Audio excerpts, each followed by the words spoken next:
745,000 people arrived in Britain last year. That's more than the entire population of Leeds dumped into a housing market that was already broken. But here's what the government won't tell you. They're doing this deliberately. Every single one of those immigrants needs a home immediately. They compete directly with British families for the same properties, driving up rents and house prices while politicians pretend they don't know why housing is unaffordable. This isn't incompetence, it's a calculated strategy to keep housing demand permanently higher than supply. While British families struggle to afford rent in their own country, property developers and landlords are getting rich from artificial scarcity created by immigration policy. The government imports more people every year than the construction industry can possibly house, then acts surprised when working families can't afford homes. They've turned immigration into a wealth transfer mechanism that moves money from British renters and buyers straight into the pockets of property investors. And the evidence is hiding in their own statistics, internal documents, and policy projections that reveal exactly how this scam works. Once you understand the system, you'll never believe government promises about solving the housing crisis again. Because they're not trying to solve it, they're deliberately making it worse. Let me show you the numbers that the housing minister didn't want to discuss, because they reveal exactly how immigration is being used to manipulate Britain's housing market. Official government statistics show that net immigration to Britain hit 745,000 people in 2023, the highest level in British history. That's not total immigration, that's the number of people who stayed after subtracting those who left. 745,000 people in a single year. To put that in perspective, that's like adding the entire population of Leeds or Sheffield to Britain in 12 months. But the government presents these numbers as if they're natural phenomena, like weather or earthquakes, rather than policy choices made by people in Whitehall offices. Every single one of those 745,000 immigrants needs somewhere to live. They need housing immediately upon arrival, and they compete directly with British families for the same properties. This creates instant demand for housing that has nothing to do with British economic growth, British family formation, or British housing needs. It's artificial demand imported from abroad through government policy. Now here's where it gets really sinister. The government knows exactly how many people they're allowing into the country, but they deliberately build far fewer homes than needed to house them. Over the past decade, Britain has accepted approximately 4.2 million net immigrants, while building only 2.8 million new homes. That's a shortfall of 1.4 million homes, created entirely by government policy choices. But instead of acknowledging this simple math, politicians blame the housing crisis on planning laws, NIMBYism, or market forces, while continuing to import more people than they can house. The result is a housing shortage that gets worse every year, regardless of how much money is spent or how many promises are made. The shortage isn't an accident or policy failure. It's the intended outcome of a system designed to keep housing demand permanently higher than supply. And who benefits from permanently high housing demand? Property developers who can charge premium prices for basic accommodation, landlords who can squeeze multiple tenants into inadequate spaces, banks who profit from larger mortgages and higher rental yields, construction companies who can build expensive housing rather than affordable housing. The entire property industry profits when housing is scarce. An immigration policy ensures that housing remains scarce, regardless of how much gets built. But the scale of this manipulation becomes truly shocking when you look at where these immigrants are being housed and how it's destroying specific communities across Britain. The government doesn't distribute immigrants evenly across the country. They concentrate them in areas that already have housing shortages, creating pressure cookers of competition that benefit property investors while displacing British families. Take Tower Hamlets in London, where the population has increased by 32% since 2011, almost entirely due to immigration. The council now has over 25,000 families on their housing waiting list, while average rents have doubled in the same period. Local families who've lived in Tower Hamlets for generations are being priced out by competition from newcomers, many of whom receive housing benefits that allow them to pay rents that working families can't afford. This isn't Tower Hamlets Council's fault. They're dealing with central government policies that dump thousands of new residents into their borough while providing inadequate funding for housing or infrastructure. But the effect is the systematic displacement of the existing community by people who can access government support that locals don't qualify for. Birmingham provides an even more stark example of how immigration is being used to manipulate housing markets. The city's population has grown by over 200,000 people since 2010, with immigration accounting for approximately 70% of that growth. But Birmingham hasn't built anywhere near 200,000 new homes in the same period.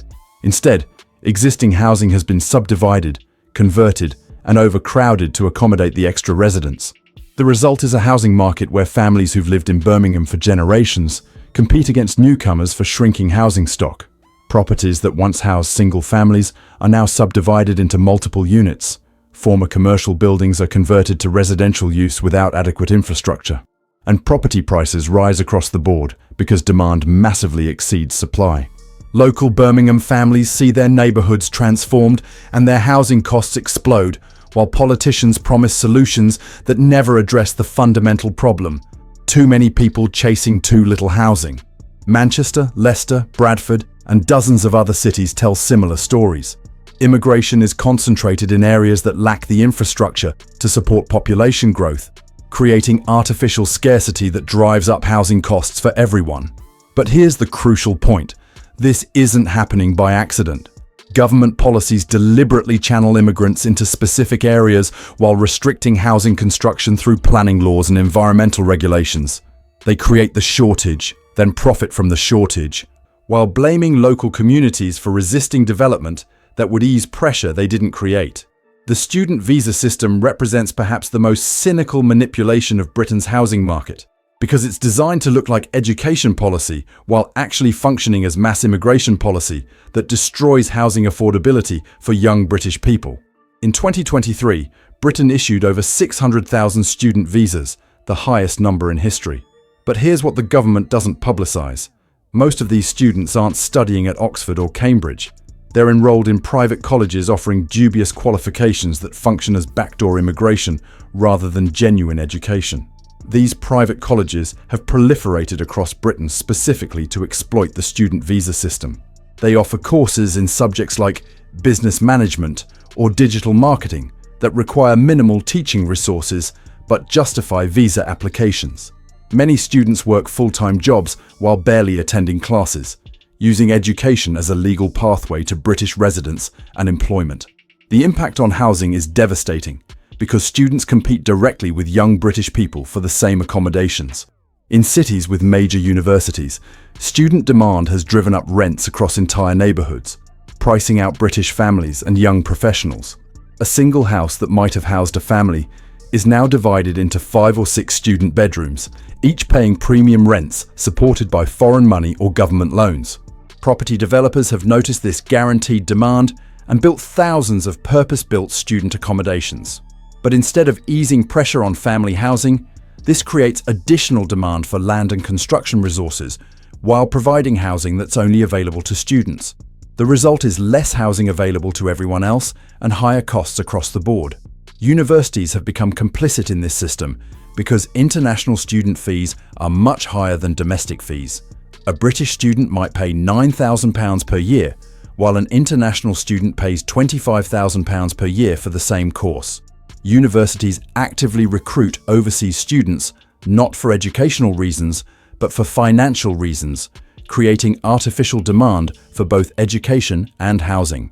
But the government presents this as educational policy rather than immigration policy, hiding the housing impact behind rhetoric about global competitiveness and educational excellence. Meanwhile, young British people find themselves priced out of areas near universities, competing against students with access to foreign money or generous government support. The system imports hundreds of thousands of people annually under the guise of education, while destroying housing affordability for the very British students that universities claim to serve. The regional impact data reveals how immigration is being used to transform entire areas of Britain in ways that benefit developers and employers while destroying communities that took generations to build. The government doesn't distribute immigrants evenly across the country.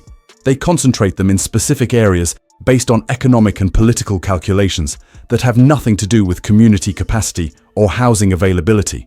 London has absorbed over 1 million net immigrants since 2010.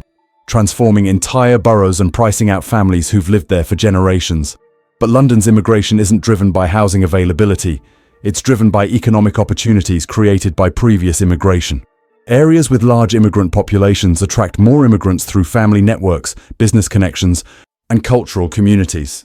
This creates immigration clusters that generate their own growth regardless of housing capacity or infrastructure availability. The result is areas where British families become minorities in their own communities while housing costs rise beyond their reach. Birmingham has seen similar transformation, with immigration concentrated in specific wards that now have majority foreign-born populations. These areas have experienced property price inflation that bears no relationship to local wages or economic conditions. British families who grew up in these areas find themselves priced out by competition from newcomers who often have access to foreign money, extended family support, or government assistance that locals don't qualify for.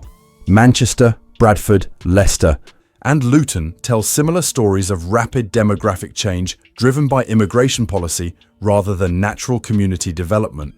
In each case, housing costs have risen faster than local wages. While community infrastructure struggles to cope with population growth it was never designed to support. But here's the crucial point. These changes aren't accidental demographic shifts. They're the result of specific government policies that channel immigrants into areas where they'll have maximum economic impact while minimizing political resistance. Rural and suburban areas with conservative voters are largely protected from immigration impacts, while urban areas with Labour voters absorb the vast majority of new arrivals. This creates a geographic division where the costs of immigration fall on communities least able to afford them, while the benefits flow to areas that already have economic and political advantages. The government uses immigration to transform working-class communities while protecting middle-class areas, ensuring that the people most affected by immigration policy have the least political power to change it. But the most explosive evidence comes from internal government communications that show immigration policy is deliberately designed to suppress wages and living standards for British workers while creating profits for property investors and employers. Freedom of information requests have revealed Treasury documents discussing immigration as a tool for controlling inflation by suppressing wage growth. When British workers demand higher wages, the government can import foreign workers willing to accept lower wages, preventing the wage inflation that would normally result from labour shortages. This keeps reported inflation low while creating housing inflation that transfers wealth from workers to property owners. Home Office documents discuss immigration targets in terms of economic impact rather than humanitarian concerns or labour market needs. They calculate optimal immigration levels based on GDP growth, tax revenues, and political considerations rather than community capacity or housing availability. The result is immigration policy designed to maximize economic benefits for government and employers while socializing the costs onto communities and workers. Department for Communities and Local Government documents show awareness that immigration creates housing pressure, but treat this as an acceptable cost rather than a problem to solve. They discuss immigration-driven housing demand as beneficial for construction industry growth and property values, while ignoring impacts on affordability and community stability. The documents reveal government awareness that housing policy can't keep pace with immigration policy, but treat this as a manageable issue rather than a fundamental contradiction. Bank of England communications show understanding that immigration creates housing inflation, but treat this as economically neutral because it transfers wealth within the economy rather than destroying it. They ignore the social and political consequences of wealth transfer from young workers to older property owners, treating housing affordability as a distributional issue rather than an economic problem. These internal documents reveal a government that fully understands how immigration policy impacts housing markets, but chooses to continue policies that benefit wealthy interests while harming working families. They're not incompetent or misguided. They're serving different interests than they claim to represent.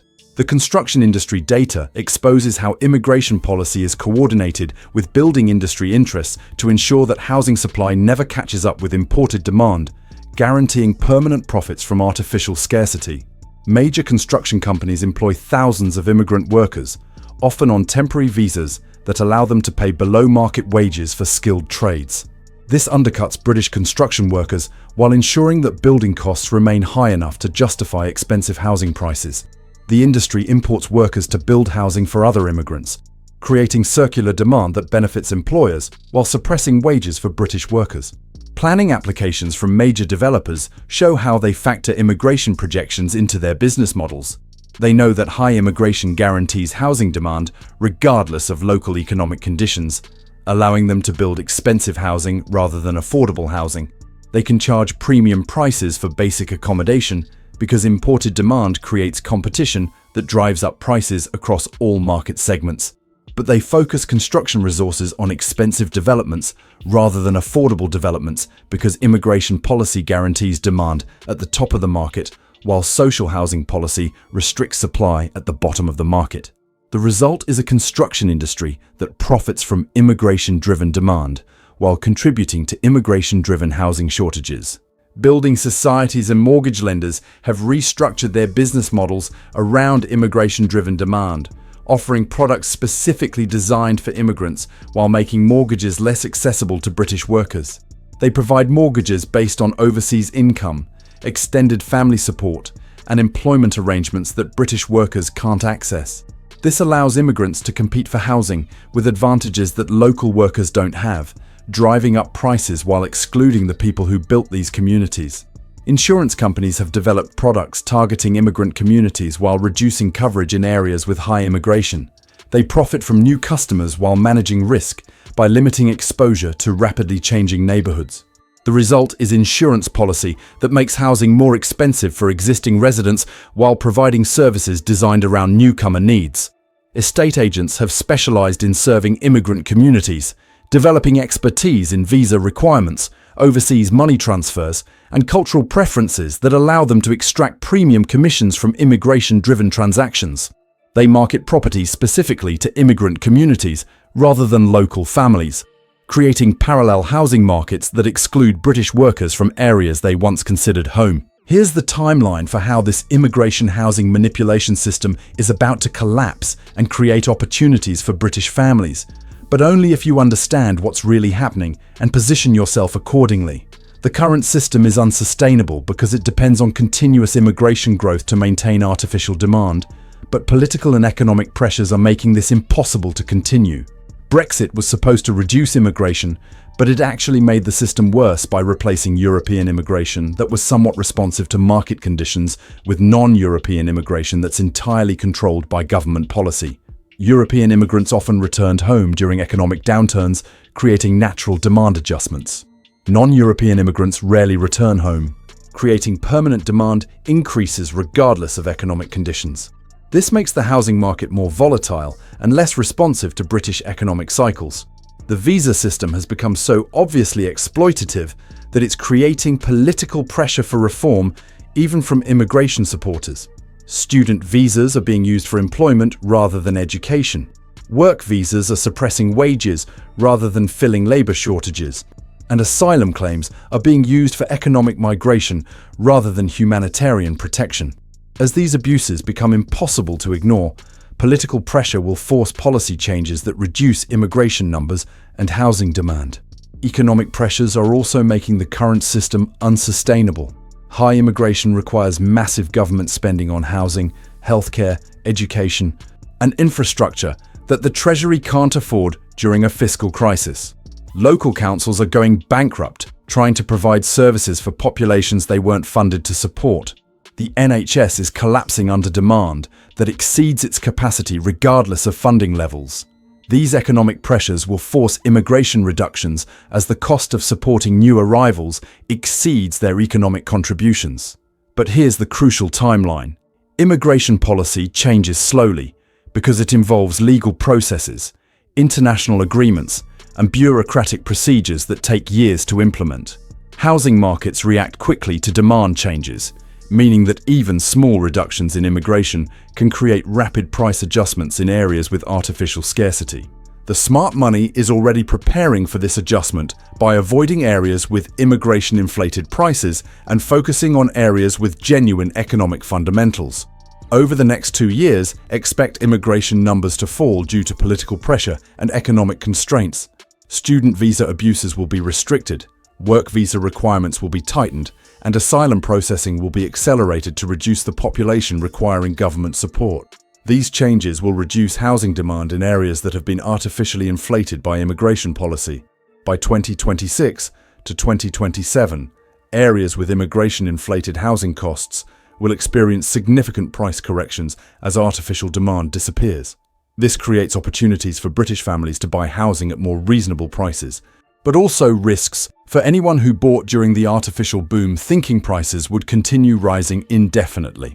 Here's what you need to know to protect yourself and profit from the coming immigration housing market correction.